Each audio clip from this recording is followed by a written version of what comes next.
নারায়ণগঞ্জে ভেজাল খাদ্যপণ্য বাজারজাত করতে মরিয়া হয়ে উঠেছে এক শ্রেণীর অসাধু ব্যবসায়ীরা। অস্বাস্থ্যকর পরিবেশে মেয়াদহীন ও ক্ষতিকারক রাসায়নিকে তৈরি এসব খাবারে বাড়ছে মৃত্যু ঝুঁকি। ফুটপাত থেকে শুরু করে শহরের নামি দামি কারখানার বিরুদ্ধে উঠেছে এমন অভিযোগ। প্রশাসন মাঝে মধ্যে অভিযান চালিয়ে আর্থিক জরিমানা করলেও লাগাম টানা সম্ভব হয়নি ভেজাল খাবার তৈরির। আজমির ইসলামের প্রতিবেদন, জানাচ্ছেন মিশাল বিনতে আনোয়ার।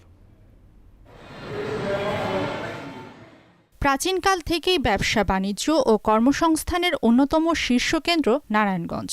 গত কয়েক দশকে এখানে জনসংখ্যা বেড়েছে কয়েক গুণ। আর বিপুল এই জনসংখ্যার চাহিদাকে পুঁজি করে জেলা জুড়ে ব্যাঙের ছাতার মতো গজিয়েছে মিষ্টির দোকান, বেকারি ও রেস্টুরেন্ট। অভিযোগ উঠেছে এক শ্রেণীর অসাধু ব্যবসায়ী অধিক মুনাফার লোভে মেতেছে ভেজাল ও মানহীন খাদ্যপণ্য বিক্রির নীল নকশায়। ফুটপাত থেকে শুরু করে নামি দামি ব্র্যান্ডের শোরুমে চলছে বিষের কারবার। যে হারে খাদ্যে ভেজাল চলছে, বাচ্চা বাইরের খাবার খেলে অসুস্থ হয়ে যায়। এই বিষাক্ত জিনিস খাওয়ার কারণে কয়েকদিন পর ডাক্তার কাছে যাইতে হয়। আমাদেরকে এই সব খাদ্য খাওয়াইয়া তিলে তিলে ধ্বংস করতে আছে।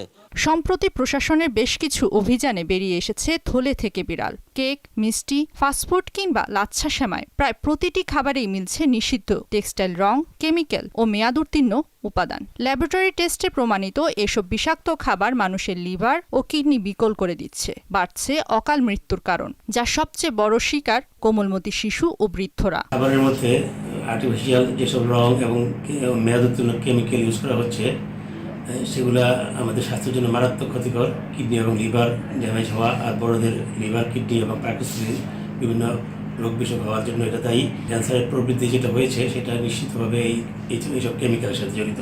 সচেতন মহল ও অপরাধ বিশ্লেষকদের মতে ভেজাল বিরোধী বর্তমান আইনটি অপরাধের তুলনায় অত্যন্ত দুর্বল। নামমাত্র জরিমানা করে এই অপরাধের লাগাম টানা অসম্ভব। যারা খাদ্যে ভেজাল করে তাদেরকে যদি যাবজ্জীবন অথবা মৃত্যুদণ্ডের বিধান করে আইনটা সংশোধন করা হয়, তাহলে কিন্তু খাদ্য ভেজালটা অনেকটাই কমে আসবে। শিশু খাদ্যে ভেজাল করতে না পারে, এটার জন্য যথেষ্ট তদারকি দরকার এবং সামাজিক সচেতনতা দরকার। নিয়মিত অভিযানের দাবি করে স্থানীয় প্রশাসন বলছে, খাদ্যে ভেজালকারীদের কাউকে ছাড় দেয়া হচ্ছে না। কার্যক্রম চলমান আছে এবং যে যদি অনিয়ম পাই, আইনের যদি ব্যর্থ হয়, ভোক্তা অধিকার সংরক্ষণ আইনের ব্যর্থ হলে সেগুলো আমরা আইনজীবী ব্যবস্থা নিচ্ছি। আমরা সতর্কতামূলকভাবে এখন ব্যবস্থা নিচ্ছি। যদি এরকম কন্টিনিউ চলমান অবস্থা থাকে, আমরা কঠোর ব্যবস্থা গ্রহণ করব। শুধু সাময়িক জরিমানা কিংবা লোক দেখানো অভিযান নয়, অসাধু সিন্ডিকেট ভাঙতে প্রয়োজনীয় আইনের কঠোর প্রয়োগ ও নিয়মিত নজরদারির প্রয়োজন বলে মনে করেন সচেতন মহল। মিশাল বিনতে আনোয়ার, মোহনা সংবাদ।